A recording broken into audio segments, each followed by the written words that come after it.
if you ain't quick and nimble. I go crazy when I hear a cymbal and a hi-hat with a souped up tempo. I'm on a roll, it's time to go solo. Rollin', hit my 5.0, put my rag top down so my hair can blow. The girl is on standby, waiting just to say hi. Did you stop? No, I just drove by, kept on, pursuing to the next stop. I bust a left and I'm heading to the next block. The block was dead, yo, so I continue to A1A. Beachfront Avenue. Girls were hot, wearing less than bikinis. Rock men lovers, driving Lamborghinis. Jealous, cause I'm out getting mine. Shade with the gauge and vanilla with the 9. Ready for the chumps on the wall. The chumps acting ill because they're full of 8-ball. Gunshots ranged out like a bell. I grabbed my 9, all I heard was shells falling on the concrete real fast. Jumped in my car, slammed on the gas. Bumper to bumper, the avenue's packed. I'm trying to get away before the jack is jacked. Police on the scene, you know what I mean?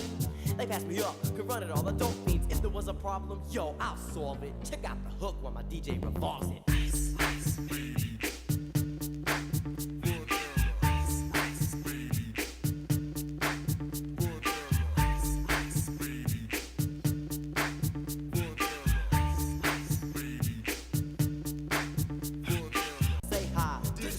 No, I just drove by, kept on, pursuing to the next stop. I bust a left and I'm heading to the next block. The block was dead, yo. Jealous, cause I'm out getting mine. Shade with the gauge and vanilla with the 9. Bumper to bumper, the avenue's packed. I'm trying to get away before the jack is jacked.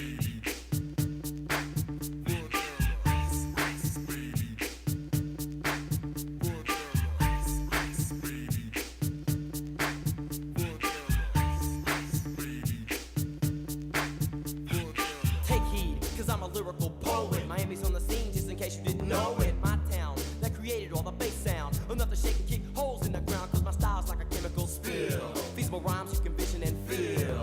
Conducted in form, this is a hell of a concept. We make it hype, and you want us to print this. Shape plays on a fade, slice like a ninja, cut like a razor blade so fast. Other DJs say, damn, if a rhyme was a drug, I'd sell it by the gram. Keep my composure when it's time to get loose. Magnetized by the mic while I kick my juice. If there was a problem, yo, I'll solve it. Check out the hook while DJ revolves it. Ice, ice, baby.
Ladies and gentlemen, welcome to Global Radio and TV Live, and I am your host, Dr. Ravi. The number to call is 469-307-1642, 1642. Well, I would like to thank our audience in the Canada and also in USA, because our Canadian audience have surpassed the US audience.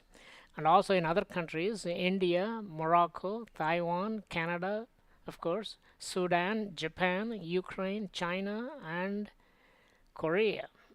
Well, hope we can hear from you. If your country is not mentioned, we would like to add that to this huge list. We already have. In Global Radio and TV Live, all topics are controversial or deal with the conspiracy theories. I am a scientist, as you all know, and don't like any talk that is not based upon solid science. And we have discussed in this show all kinds of subject matters, including the existence of God. Nothing is more controversial than that one. And sighting of UFOs and aliens. Well, some of my friends were telling me that they have been done some such experiment on them by the aliens as they were sucked into this UFOs and then thrown out, and it's always sex experiments. I wonder why that is. And JFK assassination. I am from Dallas, and JFK is still a big subject matter here. The JFK buffs come and see where he was assassinated, and the controversy behind that, starting from Warren Commission, is quite huge. And everybody is still talking about him 50 years after his assassination. US debt. Now, this is a controversial topic we are going to get into in the very near future. And we are going to say that why US debt is good for America. Now, you never heard of that one, right? Haven't you? We are going to talk about why US debt is good for America. Okay, so that's the next subject matter. All the subjects are controversial and conspiracy theories. And there are two extremes, as you know. There is a firm believer in these conspiracy theories and extreme skeptics on both sides. Well, when it comes to conspiracy theories, people of one country, one nation, Egyptians are the number one consumer of conspiracy theories in the whole world. Okay, because there is everything that West or the Western nations do against their country, their culture, and their religion is considered as a conspiracy theory by the Egyptians and many others in the Middle East. And Middle East, Egypt is part of Middle East, a region of great conflicts, both political and religious, for centuries. And more so in these days, if you just tune into any TV news program, it's just Middle East and how bad things are getting over there. Our featured guest for today is an Egyptian by the name of Wael El-Manzalawy, an Egyptian author, a Middle Eastern expert, and who is going to explain to us what he thinks about future of Middle East and Islam. Well, unfortunately, Wael is not here, and I'm trying to reach him. But even if he's not there, we are going to find out exactly what he has already done in this field, and we are going to talk to you about what he has, what kind of different things he has done, and then we will go and talk about many different things that are happening in his life. Let's go ahead and start with this one. This was a novel written by Wael El-Manzalawy. The Islamic And let's listen to that. Novelette.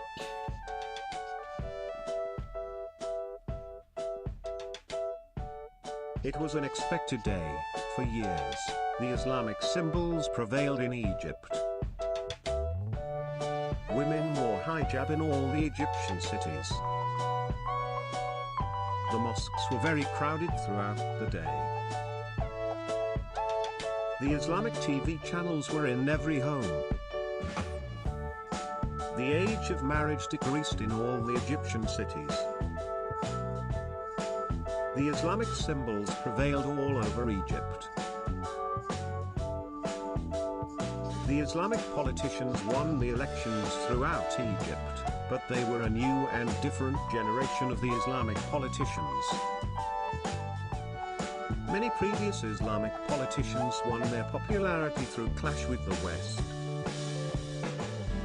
But the new politicians' project was the Islamic civilization based on the spiritual Islamic principles and the scientific Western civilization.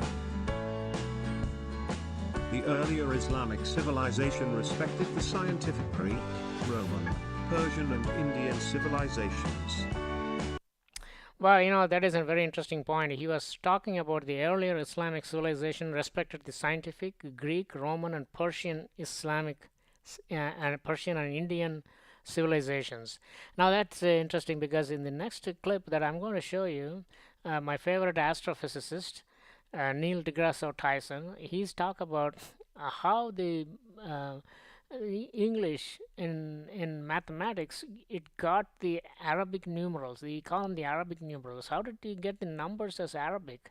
Let's listen to Neil deGrasse Tyson. Okay? While the constellations are Greek and Roman, the names are Arabic, all right? And the list just goes on and on and on and on. And so where does this come from? How does this happen? How do you get stars named with Arabic names. How does this happen? And it happens because, of course, because, hang on, just catching up with myself here.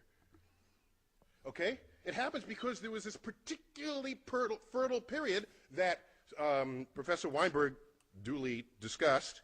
And around that period, that 300-year period, the intellectual center of the world was Baghdad. Baghdad. It was completely open to all visitors, all travelers, Jews, Christians, doubters, which today we might call atheists. They were all there, exchanging ideas. All of them.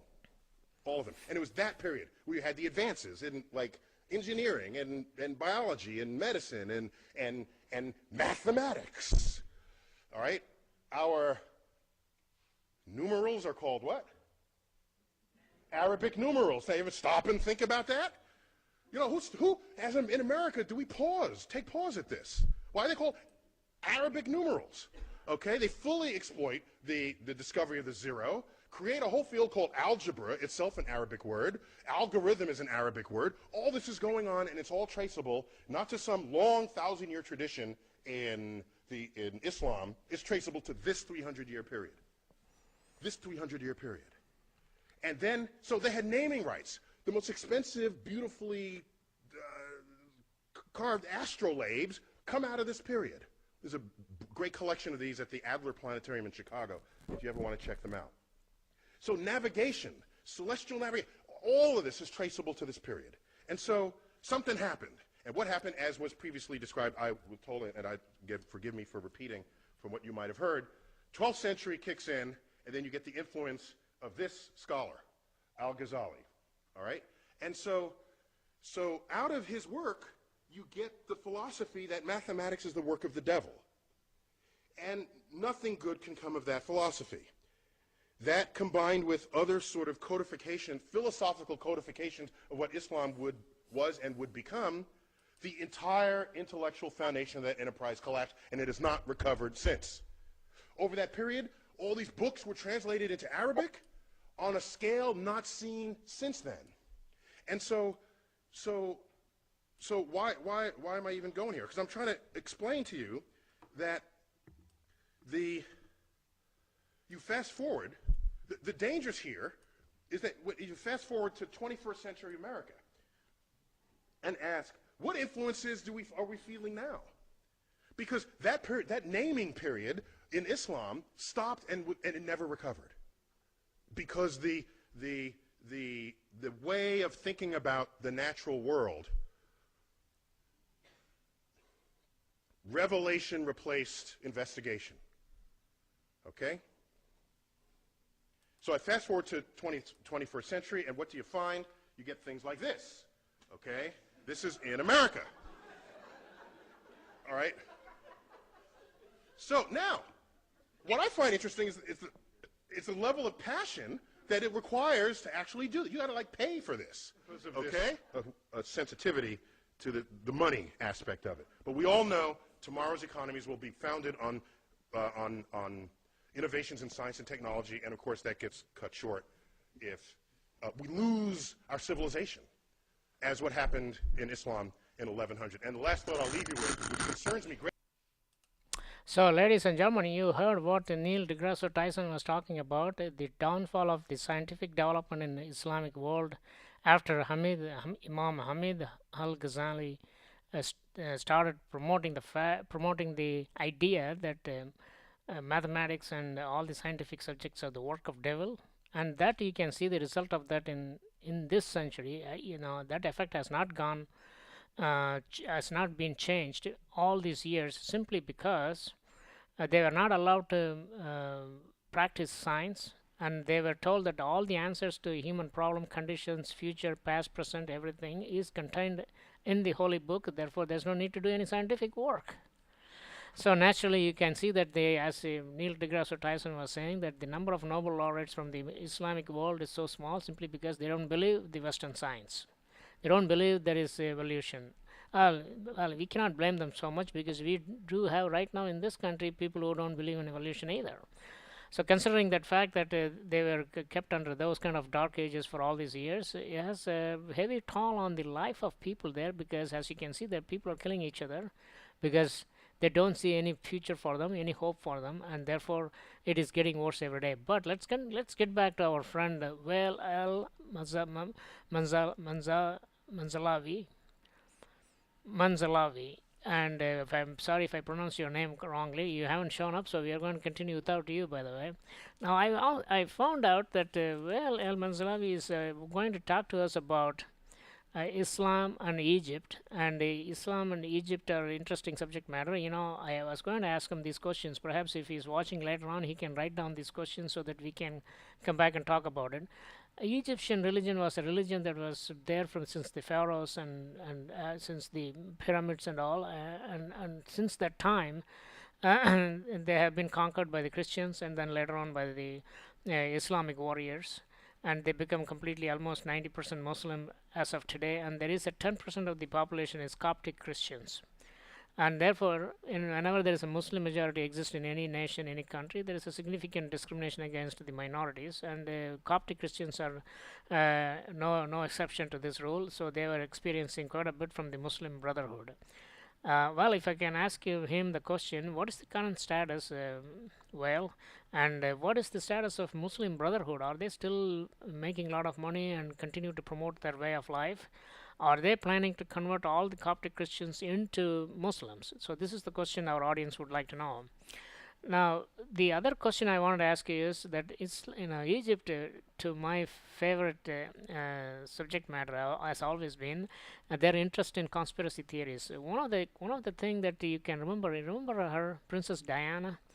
Princess Diana is pretty much a flaky woman as far as some of the authors with the recent book that was written about her, and she was only interested in herself, say highly self-absorbed absorbed woman, and she was dating Dodi Fayed. Dodi Fayed is an Egyptian rich man.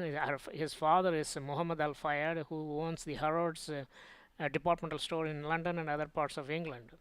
Now, the conspiracy theory that the Egyptians like the most about this, and you will be surprised to note, is that Dodi Fayed is a Muslim, and Princess D is going to marry this man, and she's going to convert to Islam. God forbid, man, this is Prince of Wales, Christian heritage. Now suddenly she's going to convert to Islam and have a couple of babies with him who are going to be called Muhammad and Ali. So Muhammad Ali. So that is not going to work very well with the British population. So the quote-unquote power to be decided before this marriage is going to happen with Dodi Fayed, she has to be taken care of, and apparently she died. Now this is a conspiracy theory, of course. There's no proof that the powers to be in Great Britain killed her. There is no evidence for that. But our Egyptian brethren would love to think that is the only reason that she got killed. So this is a question our audience would like to know. What is your take on it? Well, please come back to us and talk to us about that particular situation. Finally, I wanted to ask him a few other things, but let's go over his novel. And it looks like he is painting an utopian picture. Neil deGrasse Tyson said between 800 to 1100, Baghdad was the cradle of civilization, and it was open to all different ideas, different religions, different people, from atheists to firm believers, and people who have no scientific background to artists, and everybody was welcome so that they can flourish and develop a lot of different things. He was telling that 75% of the stars that were named up there were have the Arabic names ever since, simply because the Arabs were well advanced in various aspects of science. Of course, all that was destroyed when Al-Ghazali came along and he said that all the answers are in the holy book, and you please forget all this other stuff, and ever since they were completely destroyed. The hope for scientific development and improving the quality of life for the Egyptian people and people of Islam in most of Middle East and other countries that follow this has been completely obliterated. That is a very unfortunate situation. Let's go back and listen to what Wael El-Manzalawy has to say about this particular portion that we will continue to listen to. And these new politicians respected the scientific Western civilization. but they believed that the spiritual Islamic principles are the only way to true happiness and internal peace. They believed that all men and women are the sons and daughters of Adam and Eve. Now, naturally, the Wael El-Manzalawy is talking about the Abrahamic religions, the Jews, Islam, Judaism, and Christianity. Naturally, there is a lot of other ideas that are put forward too, and nobody is willing to listen to any of this. One question that I was going to ask him is, why did the Egyptians give up their original religion and accepted Islam? That was my question. The same thing happened with all the other areas all over the world, where people pretty much rejected their own religion and accepted either Christianity or Islam. Now, the only reason that I can think that they accepted Christianity or Islam is whatever they were having before that was not so great. Otherwise, why would you accept it? That is one possible reason. The other possible reason is that they were forced. Now, the forcing of the Islam on the Zoroastrians in Persia, modern day Iran, is a well-known information and history. But there is only one possible religion that completely fought this Islamization is only in India, that they did not allow this, even after 80 million Hindus were killed over the period of 1,000 years. Well, the reason that the Indians didn't want to embrace Islam to the extent all the other countries took is simply because perhaps they thought they had a better religion than what they had, what is coming in the form of violence. So anyway, these are the questions I wanted to ask Wael El-Manzalawy, but he's not here, unfortunately. So we will have to close the show at this time, and let's go ahead and listen to some more of his novel, and then I will come back and close the show. They wanted good for all people, and they believed that many Westerners could not be blamed for their attitude towards Islam because many Muslims were themselves lawyers against Islam. The Egyptian Christians knew this new generation very well. They shared in the new government. They had their own courts for their affairs according to their religion. Naturally, that was not exactly true, because he said that they were able to participate in the new government and no Coptic Christians were allowed in the Muslim Brotherhood politics, number one. Number two, you have to also realize that in order to build a new church in England, a new church in Egypt, you need to get the presidential authorization, whereas if you want to build a new mosque, you don't need that permission. And I want him to ask you, is this true? Okay, if it is true, then there is really no freedom for any religion other than Islam, and the Islam is the only one that is allowed to practice religion in Egypt. Well, there's nothing wrong with somebody imposing something, but they don't want to, they have to tell us, or whoever it is has to tell the public and the world at large, well, listen, we are an Islamic country and we allow only Islam. Then that's the end of it, and then there's no argument. But saying that all the other religions are allowed to practice their religion freely is which is a hypocritical statement, is not acceptable to anyone. Well, Wael El-Manzalawy is a fantastic guy, because I went to his Facebook because he has given the Facebook address, and I went in there and I looked at some of the things he has done. He has a huge number of friends and audience. You look at this, all these beautiful women. How did he get hold of these women? Was my absolute incredible question at this time. Look at these guys. Now, there is one particular picture that I thought, one particular friend of his, her name is Ashley Ann Sky Vickers. Now, let's take a look at her. There she is. Okay. Now, she looks pretty good to me. Now, here is something about her that I find very fascinating. She said that she is worked at Fast and Furious 7 as a driver. So I did not know. Maybe she acted on that serial. I do not know. And she lives in Las Vegas, Nevada, and she is from Los Angeles, California. Now, remember, Facebook is public, so we are pretty much authorized to publish this information, as you can find. Anybody can find it. But she also says she studied at Go Fuck Yourself University. Now, anybody heard of this university? I haven't. So I want to go to that university. That'll be an interesting place to learn something new. Anyway, here is her picture, and let's take a look at some of those. There she is, and she's with some guy here, and this picture I like the best. Al Wael El-Manzalawy has a great taste in women. Looks like it. Look at that one. There you go, ladies and gentlemen. Now, in Egypt, I don't know how the Muslim Brotherhood will like these pictures to be posted. We do not know.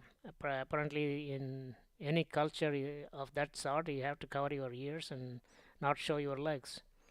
How as a Muslim, is going to get away with this. So let's find out when he comes back.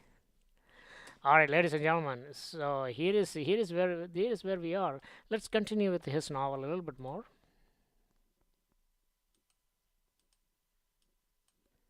Who traveled to Mars. Another film was about adventures in the bottom of the Atlantic Ocean. The Egyptian TV had an interview with the new president. He was asked the following question. The history of clash between the Islamic and the Western worlds is well known. But we see a kind of harmony between Egypt and the West. What can you say? The president said, there was a history of clash between the Islamic and the Western worlds. But our policy is based on the following pillars. 1. The new weapons gave the war one meaning, the destruction of the world and the end of the human history. 2. The Holy Quran says, Allah forbids you not, with regard to those who fight you not for faith nor drive you out of your homes, from dealing kindly and justly with them, for Allah loveth those who are just. Allah only forbids you, with regard to those who fight you for faith, and drive you out of your homes, and support in driving you out, from turning to them. It is such as turn to them, that do wrong. 3. The decision based on these two pillars was to start a new cooperation between Egypt and the West, and the majority of the politicians in America and Europe welcomed our decision. Many agricultural and industrial projects were established. The rapid prosperity and welfare increased the popularity of the new Islamic politicians. Scientific research was the body of the new Islamic civilization, and the Islamic spiritual principles were its spirit. The new enthusiasm was the fuel of this civilization. A new statement was declared in Moscow and Cairo at the same time. Egypt and Russia declared the birth of a new alliance between Russia and Egypt. In an interview with the Russian president, he said, "We have many things in common. The millions of the Russian Muslims are a unifying factor between Russia and Egypt. The scientific research is another unifying factor between us. Syria adopted the new Islamic policy. Algeria and Morocco declared the adoption of the new Islamic policy and the new Islamic civilization. Some American and European politicians were very worried. A secret meeting was held in Paris between the American, European, Japanese and Chinese presidents. After 3 days, the Chinese president said to a TV interviewer, "Every country has the right to choose his own policy." The main All right, ladies and gentlemen, welcome back to Global Radio and TV Live. And we tried one more time to reach Wael El-Manzalawy. He is not available, so we have to conclude our show for today at this time. Ladies and gentlemen, before we go, I want to talk to you about our next show. The next show is going to be about something has nothing to do with anything. That means the existence of God. Now, you may sound, "Oh, why am I sounding so crazy or ridiculous? Why something cannot be obtained from nothing, or nothing can produce nothing, or nothing can produce something?